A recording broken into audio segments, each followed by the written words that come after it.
Hello दोस्तों, मैं गुड्डू कुमार इस टाइम से स्टडी ऑनलाइन प्लेटफॉर्म पे सभी छात्रों को स्वागत करते हैं।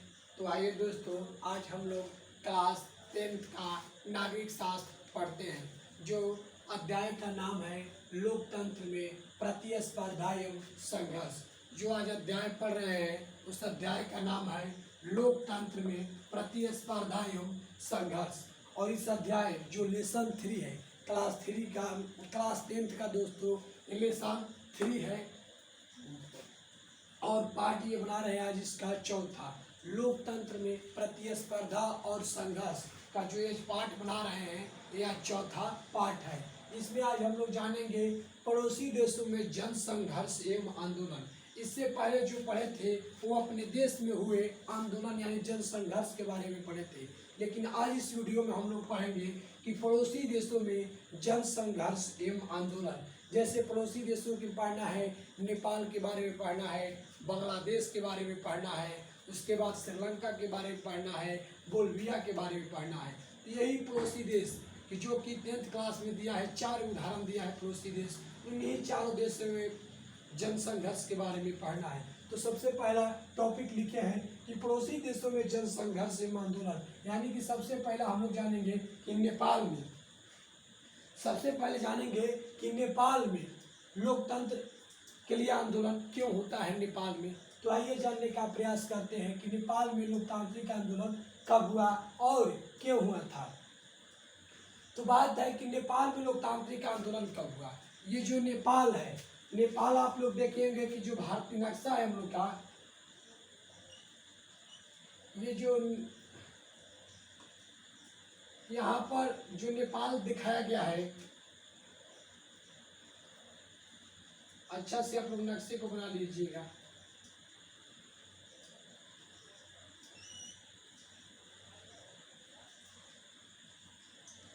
जो यहाँ पर नेपाल को दर्शाया गया है, यहाँ पर जो नेपाल को दर्शाया गया है कि नेपाल में लोकतंत्र के लिए जन आंदोलन क्यों होता है, यही बात जानना है। तो 1990 से पहले, 1990 से पहले नेपाल में, 1990 से पहले क्या था, नेपाल में क्या था वही जानना है। 1990 में नेपाल में लोकतंत्र कायम हुआ। 1990 से पहले नेपाल में क्या था, तो नेपाल क्या था, 1990 में नेपाल में लोकतंत्र कायम होता है, यानी कि 1990 ईस्वी में नेपाल में क्या होता है, लोकतंत्र कायम हुआ। महाराजा वीरेंद्र औपचारिक रूप से क्या बनते हैं, राज्य का प्रधान रहा, परंतु वास्तविक सत्ता निर्वाचित जनप्रतिनिधियों के हाथ में थी। जो सत्ता था किसके हाथ में थी, निर्वाचित जनप्रतिनिधियों के हाथ में थी। और बात कहने का अर्थ है कि 1990 के जो पहले की बात है, वहाँ पर क्या हुआ था, वहाँ पर नेपाल में राजतंत्र था। नेपाल में क्या था, 1990 के पहले नेपाल में राजतंत्र था, यानी कि नेपाल एक ऐसा देश है जो कभी भी किसी का गुलाम नहीं हुआ था। ऐसा देश नेपाल है जो कि कभी भी किसी का गुलाम नहीं हुआ है नेपाल। और नेपाल को भारत का ससुराल भी कहा जाता है।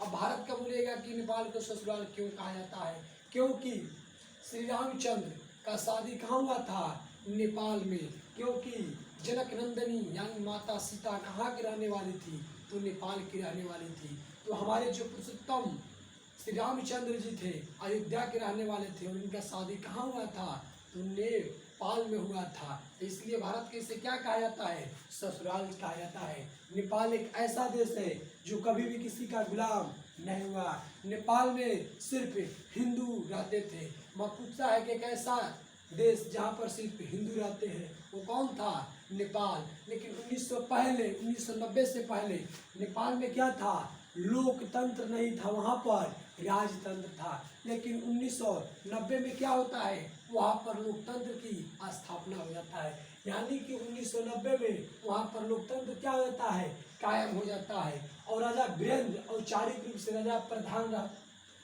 और राजा वीरेंद्र औपचारिक रूप से राज्य का प्रधान रहा, परंतु वास्तविक सत्ता निर्वाचित जनप्रतिनिधियों के हाथ में था।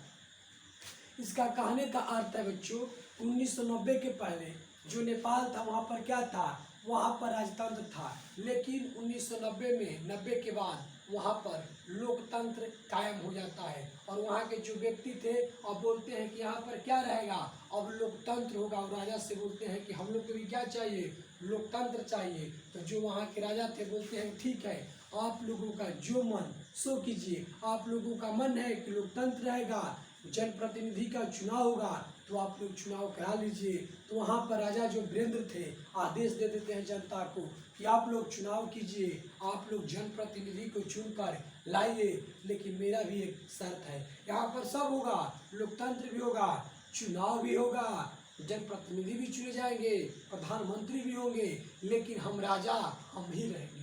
जो आप कहिएगा उसी के अनुसार शासन व्यवस्था चलेगा। लेकिन यहाँ का राजा कौन रहेंगे, राजा हम ही रहेंगे। तो वहाँ की जनता इस राजा साहब की बात को स्वीकार कर लेते हैं। और वहाँ पर 1990 के बाद लोकतंत्र स्थापित हो जाता है। वहाँ पर चुनाव भी होता है, जनप्रतिनिधि भी चुने जाते हैं, प्रधानमंत्री भी रहते हैं। लेकिन वहाँ का राजा कौन रहते हैं, राजा वही रहते हैं। राजा कौन थे, तो राजा वीरेंद्र ही रहते हैं।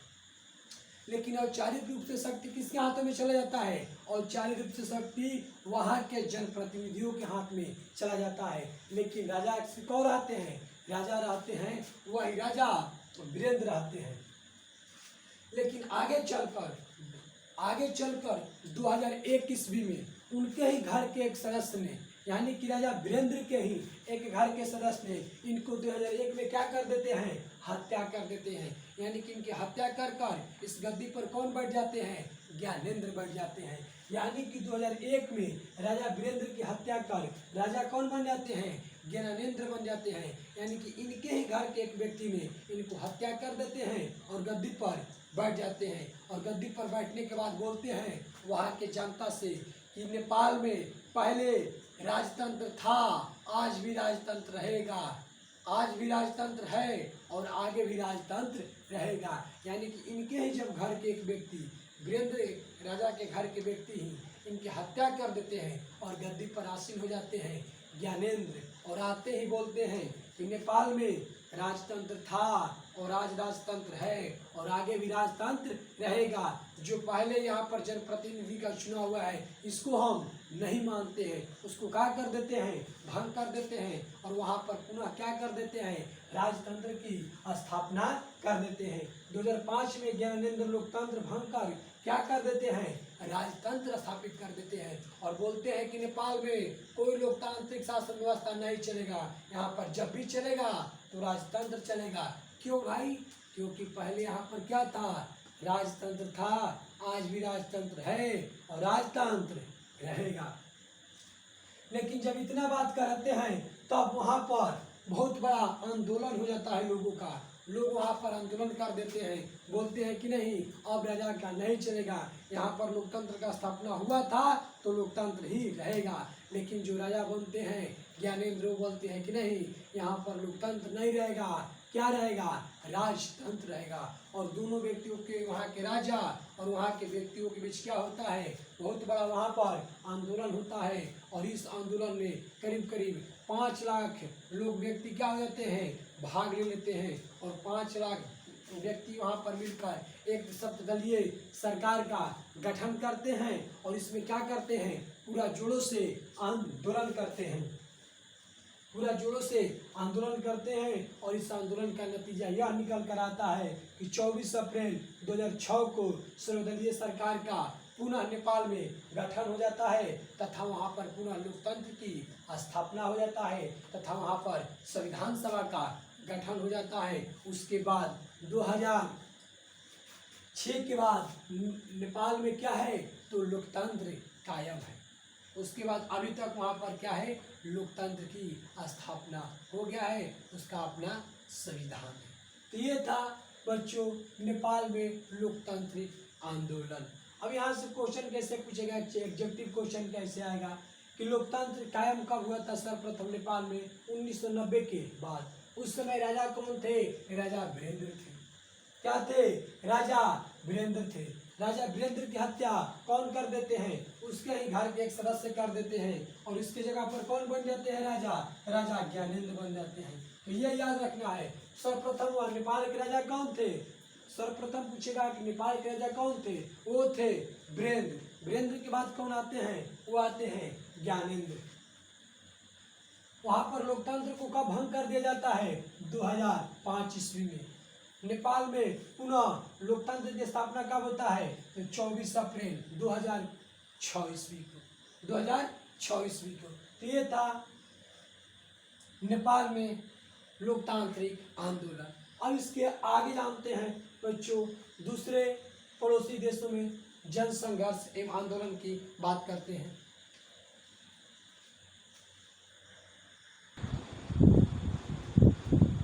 तो बच्चों जानते हैं कि बांग्लादेश में लोकतंत्र के लिए संघर्ष क्यों हुआ था। इसके पहले जान लिए कि श्रीलंका में जाने, तो अब जानते हैं कि बांग्लादेश में लोकतंत्र के लिए संघर्ष क्यों हुआ। अब बांग्लादेश के बारे में जानते हैं कि बांग्लादेश के लिए आखिर संघर्ष क्यों हुआ है। तो बांग्लादेश, सबसे पहले तो आप लोग नक्शे में बना लीजिएगा कि बांग्लादेश है कहाँ। तो सबसे पहले आप लोग नक्शे में, भारत के नक्शे पर दिखाइएगा कि बांग्लादेश कहाँ पर है। तो यहाँ पर क्या पड़ता है, यहीं पर पड़ता है बांग्लादेश। क्या पड़ता है, यहाँ पर पड़ता है जो बांग्लादेश है। तो बांग्लादेश को देखिए कि बांग्लादेश में संघर्ष क्यों हुआ। तो थोड़ा सा पीछे की कहानी जान लेते हैं कि ये बांग्लादेश नहीं था, ये पहले क्या हुआ करता था, पूर्वी पाकिस्तान हुआ करता था। जब भारत पाकिस्तान का बंटवारा हुआ था 1947 ईस्वी में, तो एक यहाँ था पश्चिमी पाकिस्तान और एक यहाँ था पूर्वी पाकिस्तान। लेकिन 1971 ईस्वी में यहाँ पर लड़ाई होता है और इंदिरा गांधी इस पूर्वी पाकिस्तान को आज़ाद कर क्या नाम दे देती है, क्या नाम दिला देती है, वो हो जाता है बांग्लादेश। यानी किसी बांग्लादेश में अब लोकतंत्र के लिए संघर्ष करना है। यानी कि बांग्लादेश का निर्माण कब हुआ, 1971 ईस्वी में बांग्लादेश का क्या हुआ था, निर्माण हुआ था। यानी कि पूर्वी पाकिस्तान से इसका नाम क्या पड़ा था, 1971 ईस्वी में इसका नाम पड़ा था बांग्लादेश। तो अब जानते हैं कि बांग्लादेश में जन संघर्ष वहाँ पर क्यों हुआ था, क्यों वहाँ पर संघर्ष करना पड़ा था। तो बांग्लादेश का निर्माण हुआ था 1971 ईस्वी में, जब बांग्लादेश में वहाँ पर निर्माण हो गया यहाँ की, यानी कि वहाँ पर लोकतंत्र स्थापित हो गया था। तब वहाँ के राष्ट्रपति बनाया गया था शेख मुजीबुर रहमान को। शेख मुजीबुर रहमान को बांग्लादेश का पहला राष्ट्रपति बनाया गया 1971 ईस्वी में। अब देखिए, अब ये क्या बनते हैं, शेख मुजीबुर रहमान जी 1971 ईस्वी में बांग्लादेश का क्या बन जाते हैं, राष्ट्रपति बन जाते हैं। तब वहाँ पर अच्छे ढंग से शासन व्यवस्था चलाने लगते हैं, बहुत अच्छे ढंग से शासन व्यवस्था चलाते हैं। लेकिन क्या कीजिएगा, कभी कभी मन में व्यक्तियों का काज जग जाता है, पाप आ जाता है, पाप जग जाता है। जब धन दौलत पूरा हो जाता है तो व्यक्तियों के मन में क्या आ जाता है, थोड़ा ईगो आ जाता है, अपने आप को लोग दिखाने लगते हैं। ठीक उसी प्रकार जब शेख मुजीबुर रहमान को पहला 1971 ईस्वी में इनको बनाया जाता है राष्ट्रपति, तो 4 साल अच्छे ढंग से शासन व्यवस्था को चलाते हैं। लेकिन जब साल आता है 1975 ईस्वी में, तब शेख मुजीबुर रहमान को दिमाग में कुछ अलग ही बात उठने लगता है, और बात अलग ये उठने लगता है, ये सोचते हैं कि अब बांग्लादेश में हम क्या कर दें, राजतंत्र स्थापित कर दें। ये बांग्लादेश में क्या करना चाहते थे, राजतंत्र स्थापित करना चाहते थे। और इसी की सोच में 1975 ईस्वी में संविधान में क्या करते हैं, संशोधन करते हैं। ये संविधान में क्या कर देते हैं, 1975 ईस्वी में संशोधन करते हैं, क्योंकि सरकार इनका था, सत्ता इन्हीं के हाथों में था। इसी को सोचकर 1975 ईस्वी में शेख मुजीबुर रहमान संविधान में क्या करते हैं, संशोधन करते हैं। और इस संविधान में संशोधन करके वहाँ के संसदीय शासन प्रणाली की जगह क्या करते हैं, अध्यक्षीय शासन प्रणाली को लाते हैं। यानी कि संविधान में संशोधन करते हैं और संसदीय शासन की जगह अध्यक्षीय शासन प्रणाली को लाते हैं। तथा वहाँ पर आगामी लीग पार्टी था, वहाँ पर क्या था, आगामी लीग पार्टी था। इस पार्टी को छोड़कर अन्य सभी राजनीतिक दलों को क्या कर देते हैं, समाप्त कर देते हैं। जब एक ही पार्टी रहेगा और पार्टियों को समाप्त कर दीजिएगा, तब किसका तरफ आप संकेत कर रहे हैं, यानी कि राजतंत्र का योग संकेत कर रहे हैं। क्योंकि बोला क्या है कि लोकतंत्र में क्या होना चाहिए, 2 से 1 से अधिक पार्टी होता है, जबकि राजतंत्र में क्या होता है, एक ही पार्टी होता है। तो ये क्या किए थे, अन्य सभी राजनीतिक दलों को क्या कर दिए, समाप्त कर देते। सिर्फ कितना पार्टी रखे थे, 1, और वो कौन पार्टी था, आवामी लीग पार्टी।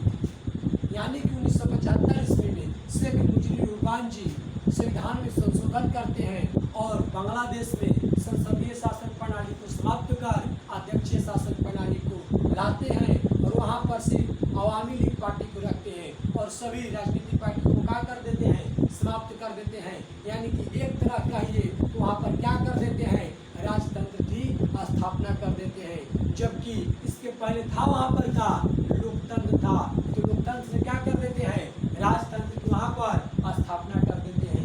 जब राजतंत्र की स्थापना कर देते हैं तब वहाँ लोगों को क्या हो रहा था, काफी परेशानी होने लगा। तब वहाँ के इस लड़ाई में जनता क्या करते हैं, आगे आते हैं और सरकार के प्रति क्या करने लगते हैं, विद्रोह करने लगते हैं। और सरकार के प्रति वहाँ पर सबसे ज्यादा अगर कोई विद्रोह किया था तो वो था वहाँ के बांग्लादेश का सेना। तीनों सेनाएं, जल थल वायु, तीनों सेनाएं ने जमकर क्या किया, यहाँ पर विद्रोह किया। और जितने भी सेना थे सब बंदूक हथियार लैस थे। यानी कि बंदूकों से वहाँ पर क्या किया जाता है, खून की होली खेला जाता है। वहाँ पर जबरदस्त विद्रोह करते हैं सेना और वहाँ पर खून की नदियाँ बहा दिया जाता है। करीब करीब 30 लाख लोग मारे जाते हैं इस विद्रोह में। यानी कि खून की क्या यहाँ पर गंगा बहने लगता है। यानी कि वहाँ पर करीब 30 लाख व्यक्ति मारे जाते हैं इस आंदोलन में। वो आंदोलन कब हुआ, 1975 में। सेना क्या कर देते हैं, विद्रोह कर देते हैं। किसके खिलाफ, इनके ही खिलाफ, क्योंकि ये क्या किए थे, संसदीय शासन प्रणाली की जगह अध्यक्षीय शासन प्रणाली को लाए थे। इसलिए यहाँ पर जमकर सबसे ज्यादा विद्रोह किए थे। तो सेना किए थे 1975 में। सेना का नाम था कि नहीं, यहाँ पर लोकतंत्र था, लोकतंत्र है तो लोकतंत्र ही रहेगा, यहाँ पर राजतंत्र नहीं आएगा। लेकिन शेख मुजीबुर रहमान क्या कर दिए थे, संसदीय शासन प्रणाली की जगह संविधान में संशोधन करके अध्यक्षीय शासन प्रणाली लाना चाहते थे। इसलिए 1975 में क्या हुआ, यहाँ पर विद्रोह होता है और इस विद्रोह में शेख मुजीबुर रहमान को क्या कर दिया जाता है, मार दिया जाता है। उस शेख मुजीबुर रहमान को 1975 ईस्वी में यहाँ के सैनिक क्या कर देते हैं, मार देते हैं, इनको मौत के घाट उतार देते हैं। उसके बाद यहाँ तक क्या करता है, एक लंबे समय तक बांग्लादेश में जन संघर्ष चलता है। यानी 1975 से लेके साल 1908 तक वहाँ पर लोकतंत्र के लिए एक बहुत बड़ा लंबा जन संघर्ष चलता है। और दिसंबर 2008 तक लोकतंत्र के लिए वहाँ पर संघर्ष चलते ही रहता है। लेकिन आगे चलकर 29 दिसंबर 2008 को वहाँ पर पुनः आम चुनाव होता है तथा पूर्व प्रधानमंत्री शेख हसीना को वहाँ क्या बना दिया जाता है, प्रधानमंत्री बना दिया जाता है। तथा उनकी ही पार्टी अवामी लीग के द्वारा लोकतंत्र वहाँ पर क्या हो जाता है, स्थापित हो जाता है। 2008 में वहाँ पर क्या होता है, एक लंबे संघर्ष के बाद वहाँ पर लोकतंत्र स्थापित हो जाता है और पूर्व प्रधानमंत्री शेख हसीना को वहाँ के क्या बना दिया जाता है, प्रधानमंत्री बना दिया जाता है। और उनकी पार्टी कौन था, अवामी लीग पार्टी द्वारा वहाँ पर लोकतंत्र की स्थापना हो जाता है और वहाँ पर अपना संविधान लागू हो जाता है। अब तक वहाँ पर अभी भी क्या है, लोकतंत्र है। तो इस प्रकार बांग्लादेश में क्या हुआ था, जन संघर्ष आंदोलन चला था। बांग्लादेश में क्या हुआ था, बांग्लादेश में जन संघर्ष आंदोलन चला था। तो यहाँ पर देखिए अब पूछेगा क्वेश्चन, एक नंबर का क्वेश्चन पूछेगा कैसे कि बांग्लादेश का निर्माण कब हुआ, 1971 ईस्वी।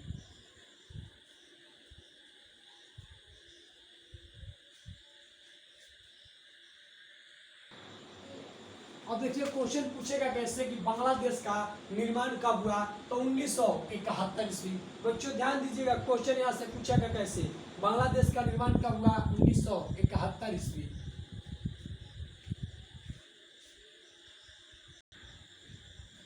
देखिए क्वेश्चन एक एडजेक्टिव कैसे पूछेगा कि बांग्लादेश का निर्माण कब हुआ, 1971 ईस्वी। बांग्लादेश का जब वहाँ पर लोकतंत्र स्थापित हुआ था 1971 में जब निर्माण हुआ तो उस समय सर्वप्रथम राष्ट्रपति किसको बनाया गया था, शेख मुजीबुर रहमान को। उसके बाद पूछेगा कि शेख मुजीबुर रहमान ने संसदीय शासन प्रणाली की जगह कौन से शासन प्रणाली लाए थे, तो अध्यक्षीय शासन प्रणाली लाए थे। संसदीय शासन प्रणाली की जगह कौन से शासन प्रणाली लाए थे, तो अध्यक्षीय शासन प्रणाली लाए थे। किस पार्टी को छोड़कर वहां पर सभी राजनीतिक दलों को समाप्त कर दिया गया था? तो आवामी लीग पार्टी को छोड़कर वहां पर सभी राजनीतिक दलों को क्या कर दिया गया था? समाप्त कर दिया गया था। सेना ने बांग्लादेश में विद्रोह कब किया? 1975 ईस्वी में। पूछेगा शेख मुजीबुर रहमान का मृत्यु कब हो गया था? 1975 ईस्वी में। किसके द्वारा? तो सेनाओं के द्वारा किया गया था। कब तक वहां पर लोकतंत्र के लिए संघर्ष चलता रहा? तो 2008 तक, एक लंबा समय तक चला था। 1975 से लेकर 2008 तक बांग्लादेश में क्या चलता रहा? संघर्ष चलता रहा। पूछेगा कि वहां पर पुनः आम चुनाव कब हुआ, यानी कि पुनः लोकतंत्र की स्थापना कब हुआ बांग्लादेश में? वो है 29 दिसंबर 2008 ईस्वी को। किसको प्रधानमंत्री बनाया गया था? तो शेख हसीना को क्या किया गया? प्रधानमंत्री बनाया गया। शेख हसीना किस पार्टी का? आवामी लीग पार्टी का। तो यहाँ से एग्जेक्टिव पूछेगा, तो आप लोग इस एग्जेक्टिव को ध्यान रखिएगा कि बांग्लादेश का निर्माण कब हुआ? 1971 ईस्वी में। पहला राष्ट्रपति शेख मुजीबुर रहमान। 1975 ईस्वी में शेख मुजीबुर रहमान ने क्या किए थे? तो संसदीय शासन प्रणाली की जगह अध्यक्षीय शासन प्रणाली को वहां पर स्थापना कर दिए थे। किस पार्टी को छोड़कर सभी राजनीतिक पार्टियों को समाप्त कर दिए थे? आवामी लीग पार्टी को छोड़कर। वहां पर सेना कब विद्रोह करते हैं लोकतंत्र के लिए? 1975 ईस्वी में। शेख मुजीबुर रहमान को कब मार दिया जाता है? 1975 ईस्वी में। कौन मार देते हैं? तो मार देते हैं वहां के सेना। कब तक संघर्ष चलता है? 2008 तक चलता है। वहां पर पुनः लोकतंत्र की स्थापना कब हो जाता है? 29 दिसंबर 2008 को वहां पर पुनः क्या होता है? लोकतंत्र की स्थापना हो जाता है। और वहां पर किसको बनाया जाता है? प्रधानमंत्री शेख हसीना को बनाया जाता है। तो यही था बांग्लादेश में लोकतंत्र, बांग्लादेश में जन संघर्ष। और 2 बच गया है, तो इसके अगले वीडियो में बता देंगे जो पड़ोसी देशों में जन आंदोलन पढ़ना है। एक बच रहा है श्रीलंका और एक बच रहा है बाइबेरिया के। तो अगले वीडियो में बता देंगे बच्चों। अगर वीडियो अच्छा लगे तो वीडियो को लाइक कीजिए, शेयर कीजिए, और इस चैनल पर नए हैं तो इस चैनल को सब्सक्राइब कीजिए। तो आज के लिए इतना ही बच्चों, धन्यवाद। मिलते हैं अगले वीडियो में।